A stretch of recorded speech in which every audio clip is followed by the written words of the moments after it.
There are moments in history when a single sentence isn't meant to threaten, but to sign one's own fate. September 1944. In a France trembling under the advance of Allied forces, a German officer stared at the American demand for surrender and replied, "If you want this fortress, you'll have to kill me."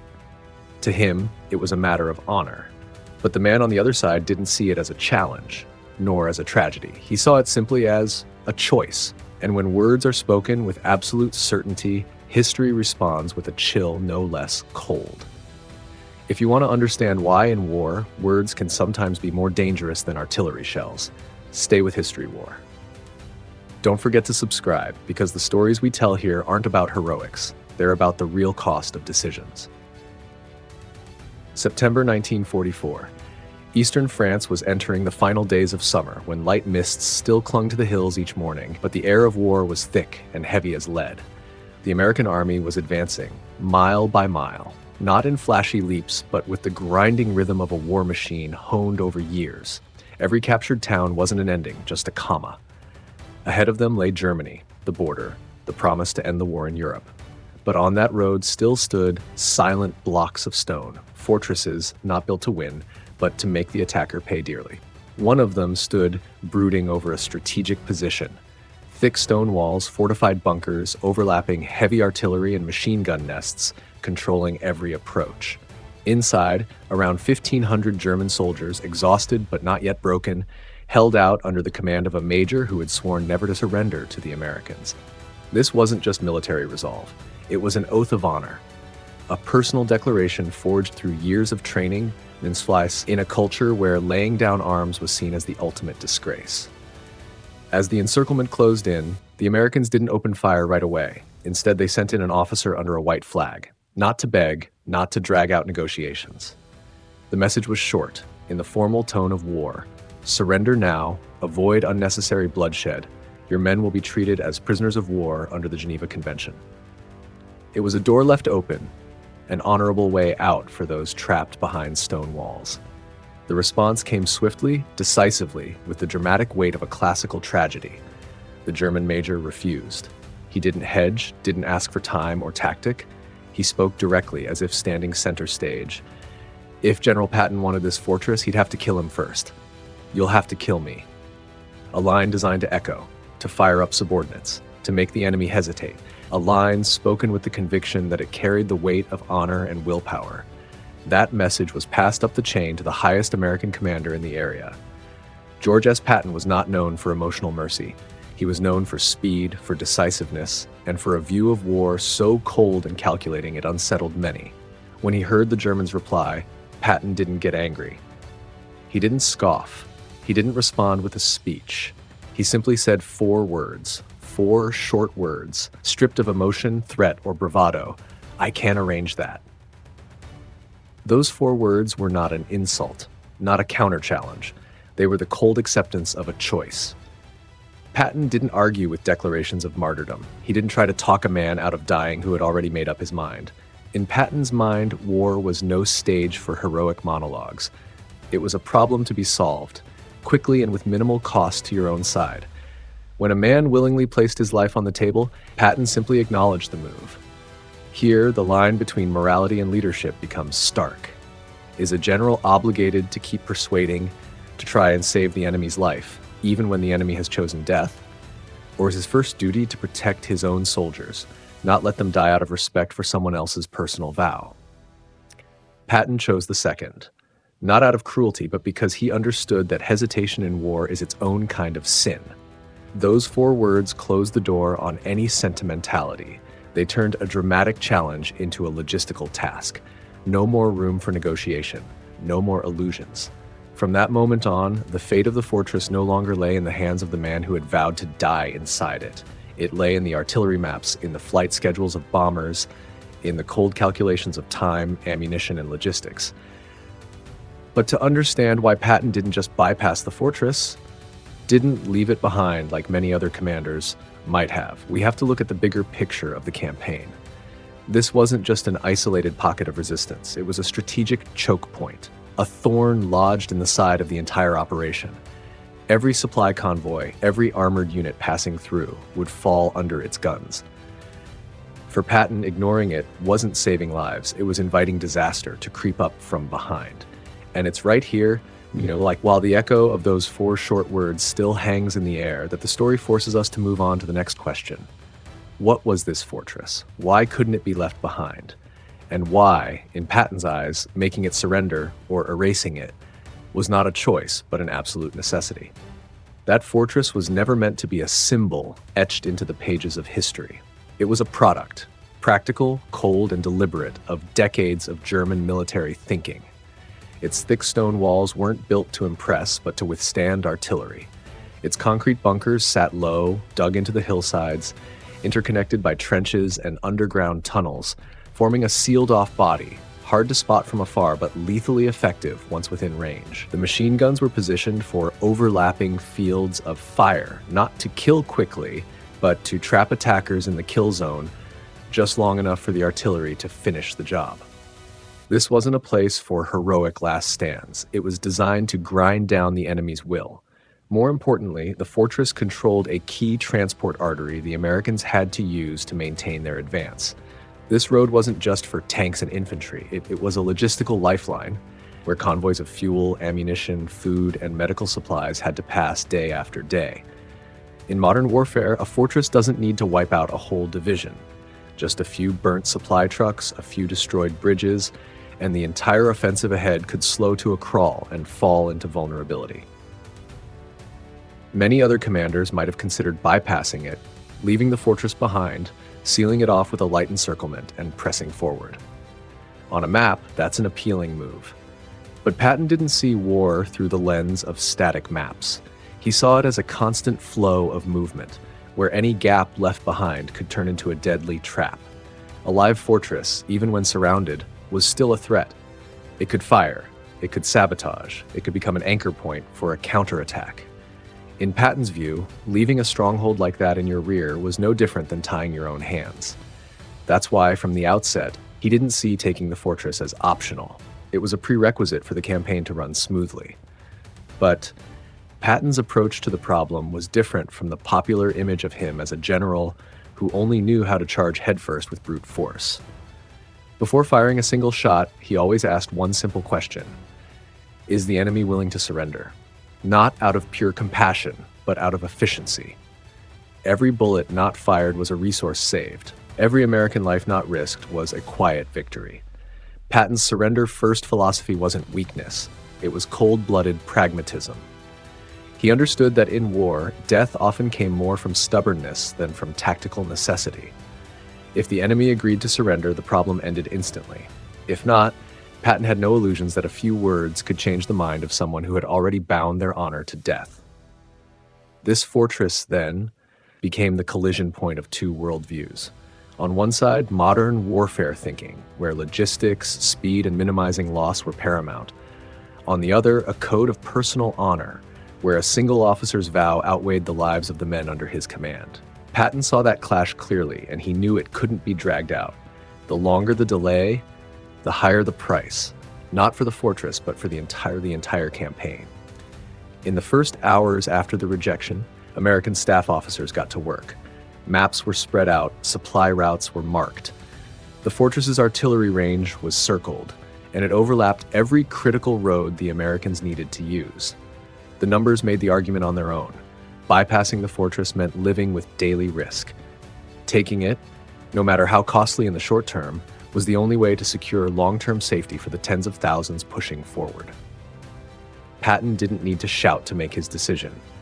He just nodded. And in that moment, the fortress was no longer a defensive structure. It became a solved equation, waiting for execution. And notably, even after choosing force, Patton still left a door open, not out of pity, but out of logic. He gave them one last chance to surrender before the gears of war crushed everything. But inside those thick stone walls, down the dim corridors, a different decision was being hardened. The German major didn't see the fortress as a tactical point in a broader campaign. He saw it as the final stage of his life. With every passing hour, he didn't waver. He only added more weight to his initial words. When a man declares he is ready to die, taking those words back isn't just surrendering to the enemy, it's betraying himself. And so, While the Americans saw this fortress as an obstacle to be removed so the road ahead could open, the Germans saw it as the place where words had become a life or death vow. These two visions couldn't coexist for long. The moment of impact was fast approaching, and when it came, there would be no room for ambiguity. The words had been spoken, and in war, there are some words once said that carry consequences no one can reverse. The German major's words, once spoken, no longer belonged to the moment of conversation. They began to take on a life of their own, growing within the cold, damp walls of the fortress, seeping through every shelter, every machine gun nest, and every glance exchanged among the waiting soldiers. We will not surrender. What started as a personal declaration quickly became a collective burden. When a commander places his honor on the line, he also, whether he intends to or not, places the lives of everyone under his command on that same line. In the major's mind, this wasn't recklessness. It was the logical conclusion of everything he had been taught in his military career. An officer's honor was not negotiable. An oath once made in front of the enemy had to be upheld to the end. Otherwise, the meaning of the rank, the uniform, the years of training would all collapse. He believed that by standing firm, he was doing the right thing, preserving morale, turning the fortress into a symbol of resistance. But between belief and reality, there lies a cold, unforgiving gap. Not all the soldiers in that fortress shared his heroic delusion. They were tired. They were hungry. They understood the war was nearing its end, and that the disparity between them and the Americans was undeniable.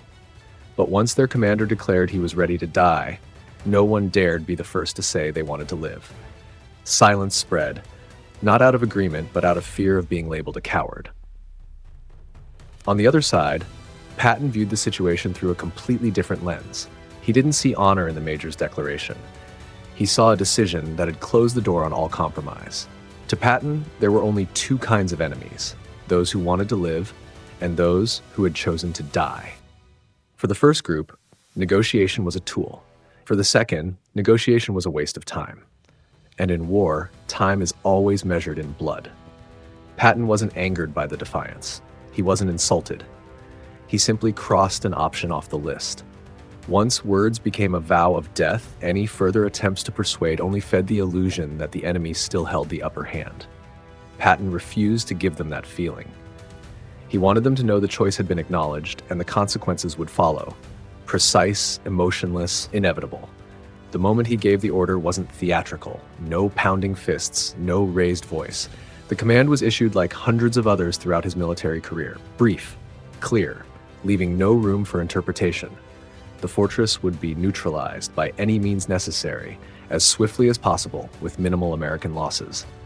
That cold clarity is what made Patton's decision so frightening. He didn't see the major's death as the goal. He saw it as an outcome already chosen by the man himself. In Patton's mind, he wasn't killing anyone. He was simply carrying out a process that the enemy had initiated. That difference, subtle in words, was massive in psychology. It allowed Patton to act without inner conflict. Meanwhile, inside the fortress, the major's own words began to tighten around him. Every passing hour, every distant sound, every report of American activity made it clear. The exit door was closing. He could no longer surrender, even if he wanted to, because to do so would mean facing not just the enemy, but the eyes of his men who had believed in his vow. In his world, that was another kind of death, slower but more humiliating. The tragedy was this: the choice was no longer tactical. It had become a matter of ego. And when war drifts into the terrain of ego, military logic is often the first casualty. Patton knew this. He had seen it too many times. In young officers trying to prove themselves, in commanders clinging to pride before their superiors, in men who confuse toughness with blindness. That's why instead of trying to break the vow with dialogue, Patton chose a different path. He let reality do the talking, not with an immediate, overwhelming assault, but by slowly stripping away the psychological pillars propping up the enemy. When a man says he is ready to die, the only way to test that claim is not to argue with it, but to place him in an environment where death loses all heroic shine and becomes a cold, creeping erosion of will, hour by hour. That decision marked a shift in the confrontation. From a brief exchange of words, the battle entered a new phase. one where war was no longer fought through speech, but through isolation, through invisible pressure, through the feeling of being abandoned, while the rest of the world moved forward without you. Patton didn't rush. He let time do its work, because he understood that, used correctly, time can become a weapon sharper than artillery. And so it was here, as words turned fully into a vow of life and death, that the war took on another form. A war where no shots had been fired yet, but the destruction had already begun. Encirclement, severance, isolation. Not just physical, but psychological. Before the first bullet was fired, another kind of battle had already begun, silent, relentless, and no less brutal. Psychological warfare. Psychological warfare is never loud. It doesn't begin with explosions, but with absence. As the encirclement tightened, the first thing to disappear wasn't life. It was the sense of the outside world.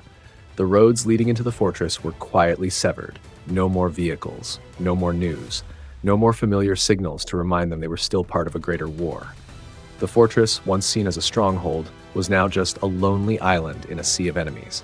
Water became regulated. Power began to flicker. Tiny details, unnoticed in peacetime, turned into daily sources of tension. Each rationed can of water. Each bulb that went dark, thickening the shadows in the tunnels. No one said it aloud, but everyone understood. This wasn't coincidence. It was a message, spoken without words. You are in our hands now, and time is not on your side. Meanwhile, the Americans weren't rushing. Artillery units were deployed, but held their fire.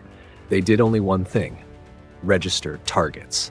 Each bunker, each gun nest, each tunnel entrance was measured, recorded, and assigned a cold number on a map.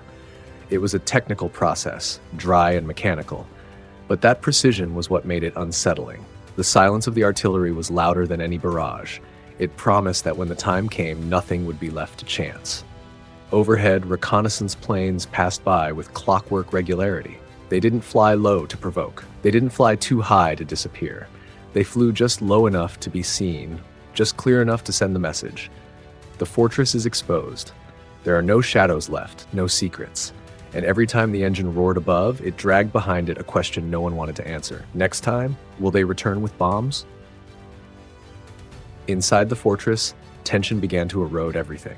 At first, it was whispers. Then came the sidelong glances. Soldiers looking at each other, wondering who would be the first to crack when things got worse. Faith in the stone walls began to waver as they realized the enemy didn't need to break them immediately. They just had to wait. Wait until fatigue, hunger, and fear did the rest. And then the most fearsome weapon in psychological warfare was deployed. Not shells, not bombs, loudspeakers. A voice echoed, calm, emotionless, without insults or threats. The message was brutally simple. You are completely surrounded. Every position has been marked, every supply route cut off. Surrender now and you'll be treated as prisoners of war. Continue resisting, and you already know the outcome. What made that voice terrifying wasn't the content. It was the tone. No hatred, no anger, just certainty. It wasn't trying to convince, it was informing, like a doctor reading a diagnosis, like an official announcing a signed decision.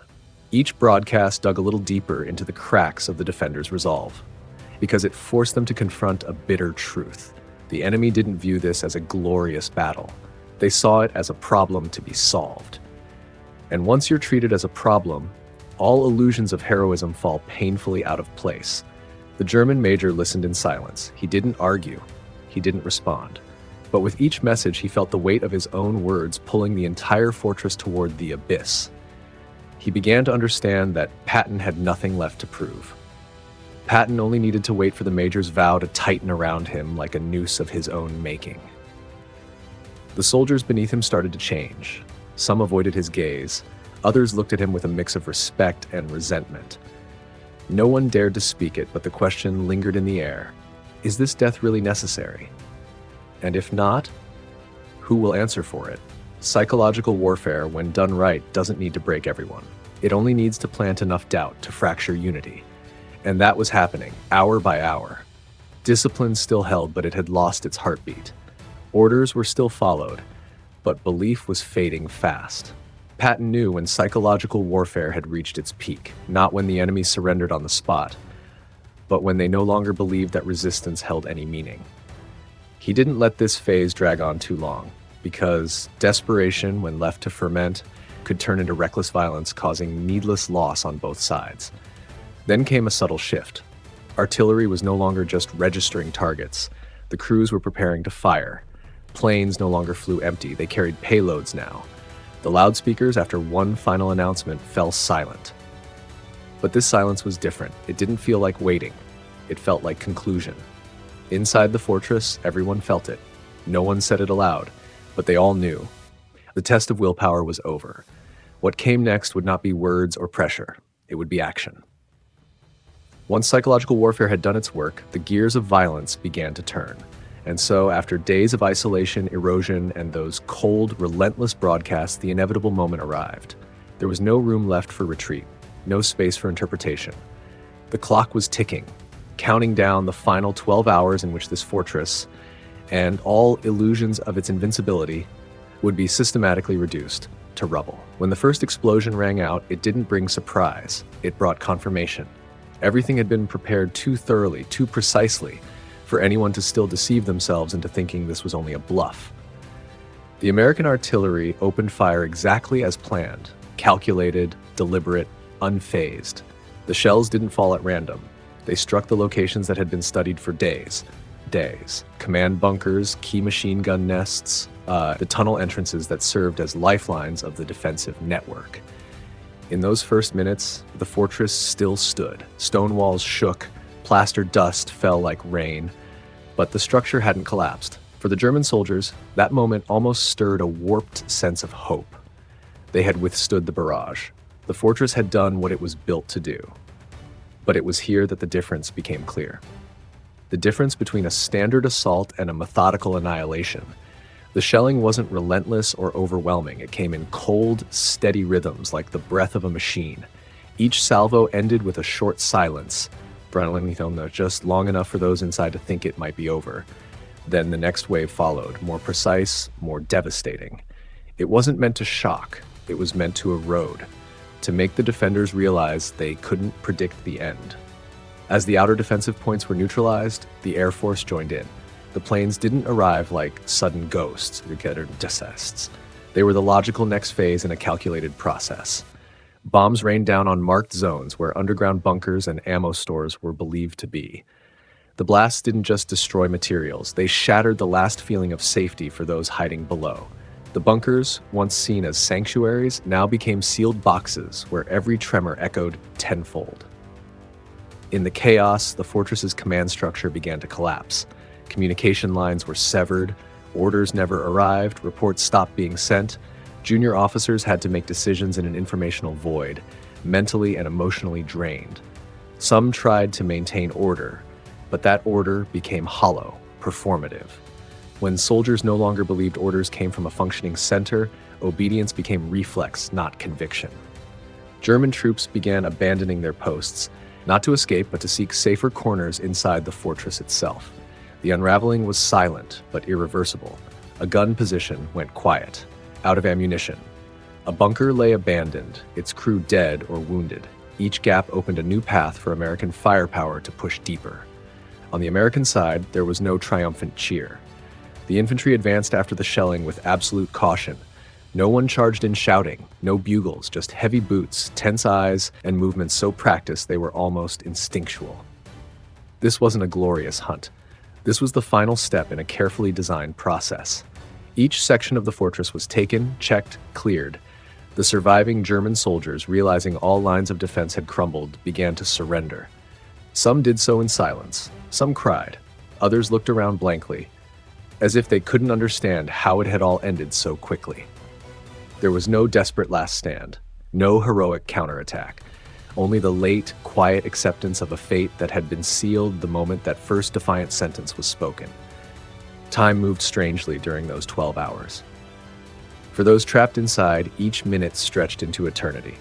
For the commanders outside, it passed like a series of scheduled check marks completed on time. When the shelling ceased, when the bombers turned back, when infantry reported the key positions secured, no one was surprised. Everything had gone exactly as predicted, except for one unresolved piece. The German major, the man who had set all this in motion with a single sentence, was still nowhere to be found. He hadn't surrendered with the others. He hadn't sent a final message. Somewhere in the labyrinth of underground tunnels, he had vanished, as if deliberately removing himself from the rest of the story. That silence was no accident. It was the final extension of a vow carried to the very end. When American infantry moved deeper into the fortress's heart, they weren't looking for a hero. They weren't looking for a symbol. They were looking for a lingering threat, a final period that needed to be placed on the page. And it was here. Amid the crumbling corridors, the scent of gunpowder, and the cold dampness of stone, that the story approached its rawest moment. No more artillery, no more airstrikes, no more large-scale tactics. Only one man facing the final consequence of the choice he made himself.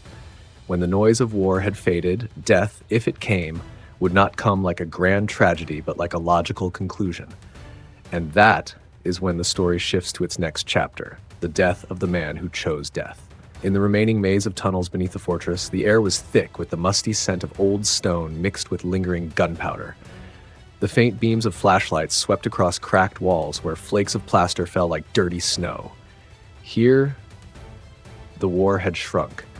No more maps, no more arrows pointing forward, no more decisions made at the divisional level, only the slow, deliberate footsteps of American infantry pushing deeper into what had once been deemed an impenetrable heart. They weren't looking for another battle. They were looking for closure. In each cramped chamber, they called out, their voices trained to be firm but not to incite panic. German soldiers emerged from the darkness, hands raised, eyes empty with exhaustion. Each time, a part of the fortress was closed off, not by violence, but by the acknowledgement that all other options had run out. But the major did not appear. He wasn't among those who surrendered. There was no last-minute attempt to negotiate, no white flag raised from the depths of the tunnels. His absence was heavier than any gunfire, because it signaled a resolve no longer aimed at victory, but at honoring his own words, whatever the cost. At last, in a small command bunker, a flashlight caught the silhouette of a man standing tall. A gun in his hand, his uniform coated in dust. He didn't charge, he didn't shout, there was no theatrical gesture. Just a moment of silence, where two worldviews stood a few meters apart. One, the man who had chosen death long ago from the moment he spoke his challenge. The other, soldiers sent to finish a job. A single gunshot broke the silence, sharp, dry. No cheers, no curses. The major collapsed, not as a fallen symbol, but as a man finally meeting the inevitable consequence of a choice he had made himself. His death wasn't witnessed by crowds. It wasn't recorded as a heroic moment. It happened quietly, almost privately, amid anonymous stone walls. No speeches, no commentary. The American soldiers checked the area, confirmed no threats remained, and moved on. They didn't leave with a sense of triumph, only the heavy relief of men who had just closed a chapter of violence they never wanted to open in the first place. Outside, when word of the major's death reached higher command, there was no satisfaction, only final confirmation that every other path had been exhausted, and that this ending, harsh as it was, had been chosen by the man himself. In the cold logic of war, this wasn't a shocking tragedy. It was an ending written from the very first sentence.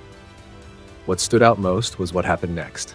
The moment the last hotspot was extinguished, the rhythm of war shifted. No more explosions, no more urgent commands. The fortress, once a living threat, was now just a silent shell of rubble and spent shells. The captured German soldiers were gathered, medically checked, given water. There were no insults, no revenge. The ruthlessness of the past 12 hours gave way to a kind of dry, procedural order, almost bureaucratic. And it was in that sudden transition that the American commander's nature became clearest. There was no celebration, no declaration of victory. To him, the fortress was never a trophy. It was an obstacle, removed. The job wasn't done.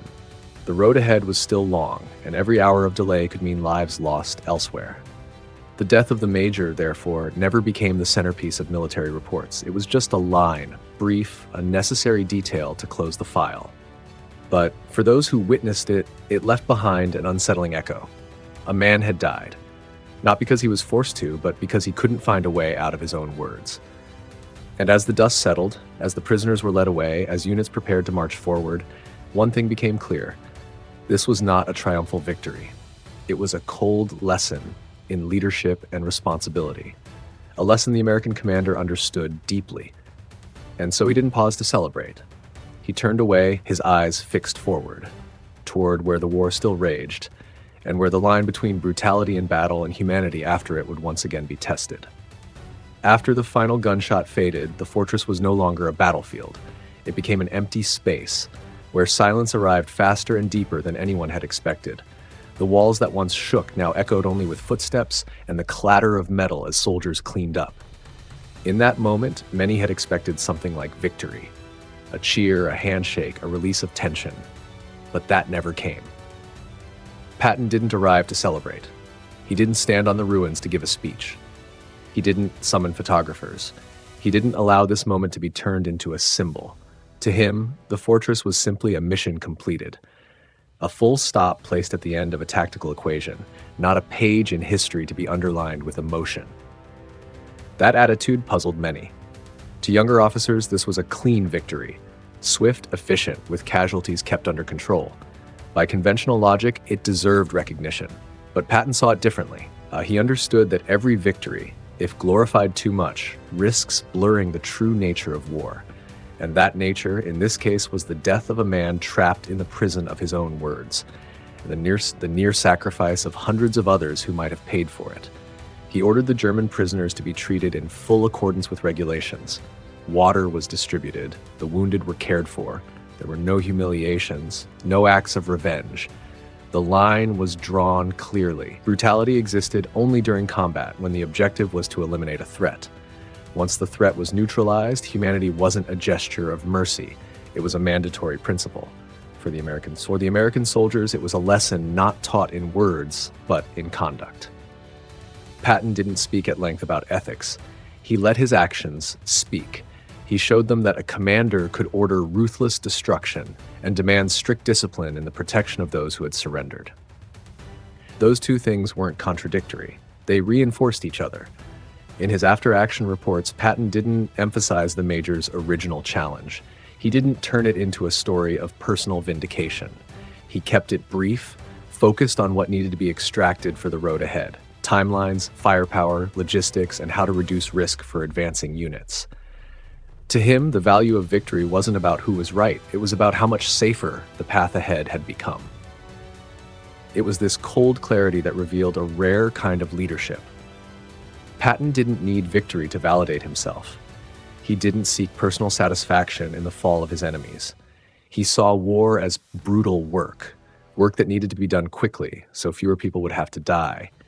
In that logic, celebration wasn't just unnecessary, it was dangerous, because it made people forget the real cost of every decision. As the units began to leave the fortress and resume their advance, the mood wasn't one of triumph, it was one of focus. New maps were laid out, new objectives circled. The war didn't stop to remember a fallen fortress, it kept moving, dragging with it the same moral questions and responsibilities, soon to repeat themselves elsewhere, with different names, different lives. Patton understood that better than anyone, and that's precisely why he didn't let himself linger in emotion. To him, the way to honor the dead, on either side, was not to glorify their deaths, but to ensure that the next deaths, if they had to come, would not result from hesitation, delusion, or empty bravado. Victory, in his eyes, was not something to be celebrated. It was a heavier kind of burden, because it cleared the way for the next decisions to come, each one with the potential to be paid for in blood.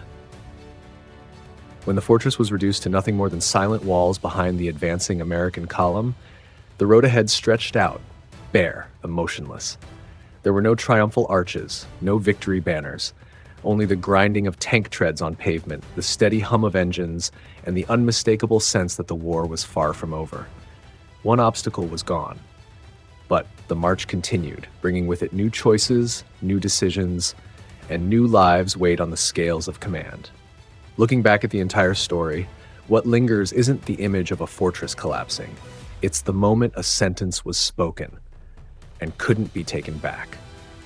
"You'll have to kill me." That wasn't just a challenge. It was an invisible signature at the bottom of the speaker's own fate. Once spoken, those words stopped being a personal declaration. They triggered a chain of consequences that pulled hundreds of others into their orbit. In war, people often speak of weapons, strategy, and force. But this story reminds us that there's something just as dangerous as any shell: words bound to honor. When honor is misunderstood, when it's placed above responsibility for the lives under one's command, it ceases to be leadership. It becomes stubbornness, dressed in the robes of morality. What makes this story haunting isn't the speed of destruction, it's the cold logic behind it. Nothing came as a surprise. Everything unfolded exactly as rigid decisions must. The challenge was issued, the door to negotiation closed, pressure increased, force was applied, and in the end, death arrived. Not as a random tragedy, but as a foregone conclusion.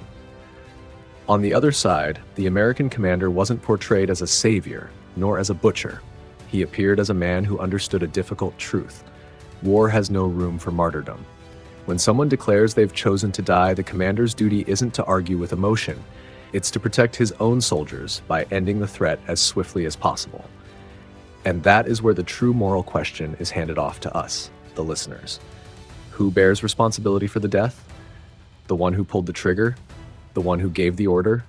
Or the one who spoke the first irrevocable line? War rarely gives us clean answers, but it always forces us to face the consequences of words once they're turned into action. The fortress is gone, the commander is dead. The surviving soldiers are prisoners, and the supply routes behind the American forces are now secure. Viewed from a tactical angle, it's a clear success. But from a human one, it's an unnecessary tragedy. One where death didn't come from lack of choice, but from the refusal to leave any choices on the table. This story reaches beyond World War II. It touches on something far more universal: the line between resolve and blindness, between leadership and ego, between words meant to inspire and words that become a cage. In the modern world, where speech travels faster and farther than ever before, that lesson is more relevant than ever. Not every challenge is strength. Some are simply the first line in a death sentence, and they drag others down with them. As this story closes, what echoes isn't the sound of artillery. It's the final silence, where each of us must ask, if I stood in that place, how would I define honor? And what price would I be willing to pay for a sentence I could never take back? If you have your own thoughts on this story, on the fragile boundary between leadership and ego in war, leave a comment below. Different perspectives are how we continue the conversation history has left behind. And if you'd like to hear more war stories told through a cold, analytical, and unvarnished lens, don't forget to subscribe to History War. We'll be here for the next chapter.